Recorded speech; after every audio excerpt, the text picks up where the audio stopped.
The year is 2025. The world has changed in many ways, but some wounds from the past remain unhealed. The relationship between Canada and the United States, once characterized by amiable cooperation and mutual respect, stands fractured. What was once a seamless partnership has now become a source of tension and uncertainty. The damage inflicted during the Trump presidency, though years passed, continues to reverberate. His policies and rhetoric left a lasting impact that still shapes the political landscape today. Canadians, once accustomed to viewing their southern neighbor as a close ally, now grapple with a sense of disillusionment and distrust. The friendly image of the United States has been replaced by one of unpredictability and self-interest. The seeds of discord were sown during Donald Trump's tumultuous tenure as President of the United States. His administration's actions and statements often seem to disregard the long-standing friendship between the two nations. His America First rhetoric, often delivered with characteristic bluster, alienated many international partners, but nowhere was the impact felt more keenly than in Canada. The emphasis on American interests above all else created a sense of exclusion and betrayal among Canadians. The imposition of tariffs, coupled with dismissive remarks about Canada's sovereignty, sparked outrage and resentment that continues to this day.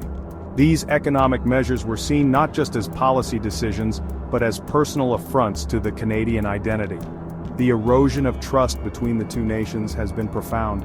What was once a relationship built on mutual respect and shared values now feels tenuous and fragile. Canadians, long accustomed to viewing the U.S. as a reliable partner, now question the very foundation of the relationship. The sense of security and predictability that once defined the cross-border dynamic has been replaced by uncertainty and skepticism.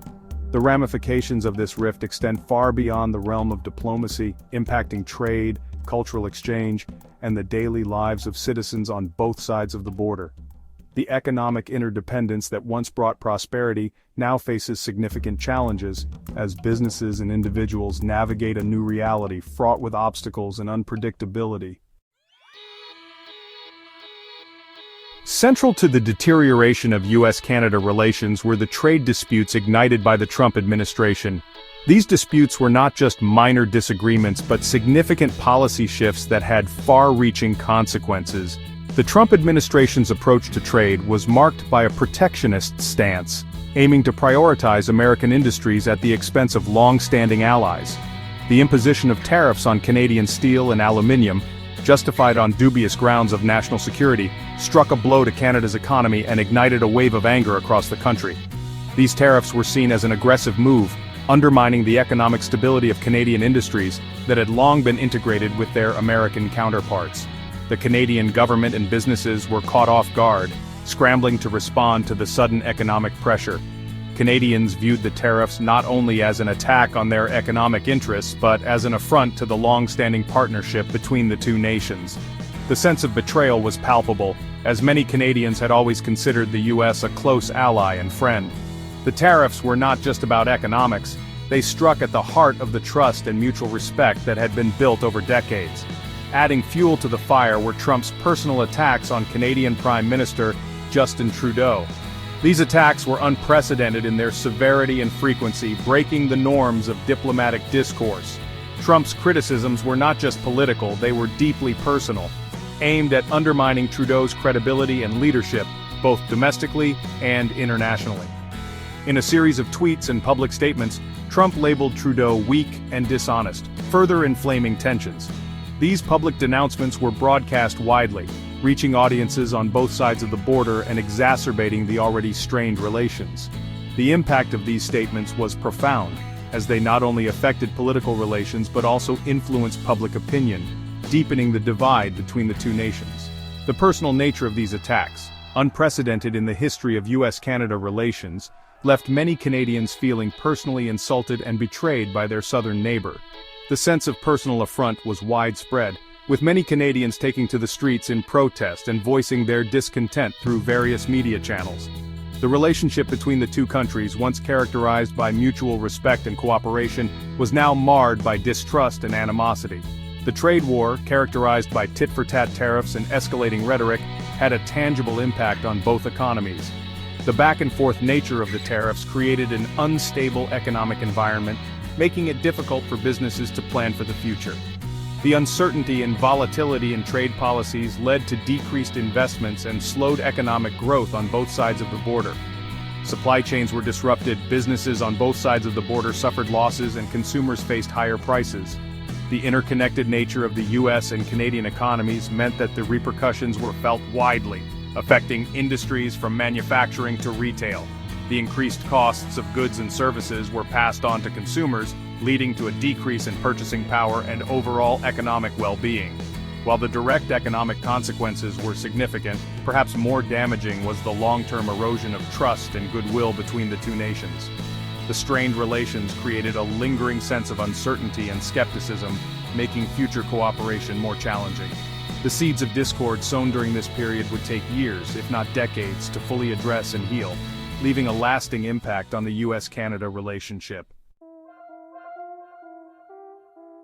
In response to Trump's policies and rhetoric, a groundswell of anger and resentment swept across Canada.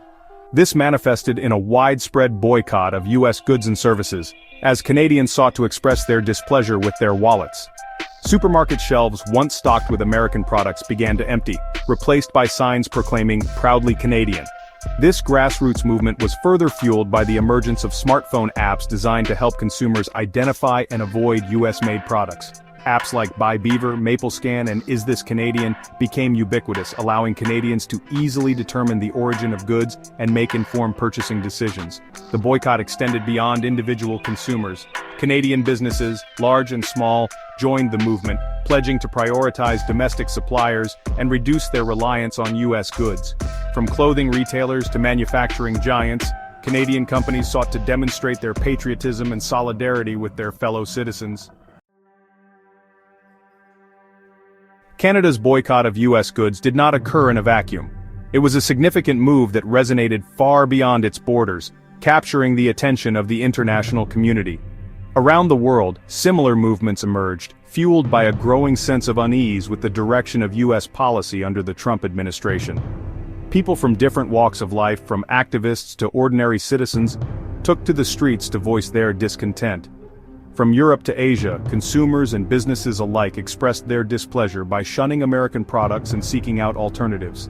This shift in consumer behavior was not just a fleeting trend, but a growing movement that reflected deeper geopolitical tensions.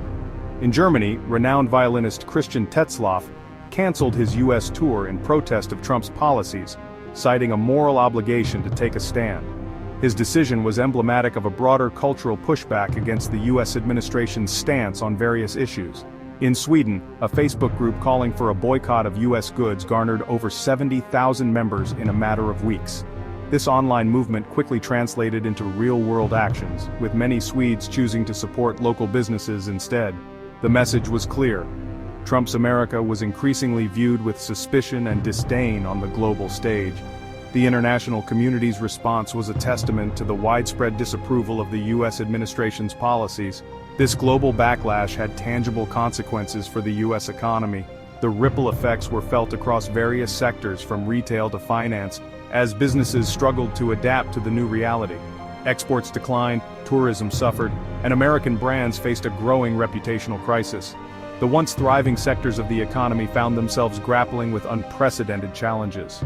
The economic fallout served as a stark reminder of the interconnectedness of the global economy and the potential consequences of alienating one's trading partners. It underscored the importance of maintaining positive international relations and the far-reaching impact of political decisions. In recent years, Canadian businesses have increasingly turned to domestic sourcing. This shift is driven by a desire to support local economies, reduce environmental impact, and ensure supply chain reliability. By choosing to source materials and products from within Canada, companies are fostering stronger connections with local suppliers and communities. This trend is not only beneficial for the Canadian economy, but also helps businesses build more resilient and sustainable operations. As more companies embrace this approach, the positive ripple effects are being felt across the nation.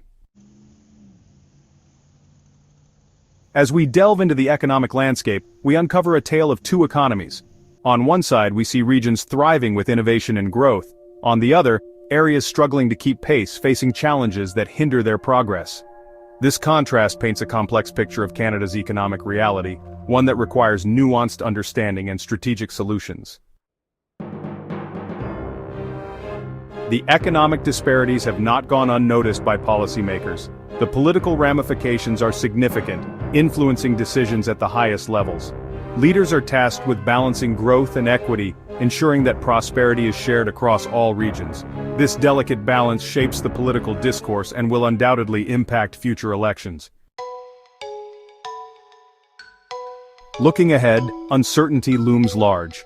Global economic shifts, technological advancements, and environmental challenges all contribute to a murky future.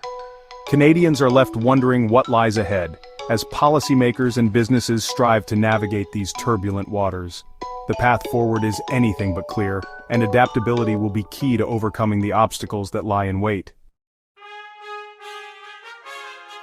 Amidst the uncertainty, Canada seeks a new direction, a new North Star to guide its journey. By leveraging its strengths and addressing its weaknesses, the nation aims to forge a path towards sustainable and inclusive growth. This new course is not just about economic metrics, but about building a future where every Canadian can thrive. The journey is just beginning, and the world watches as Canada charts its course.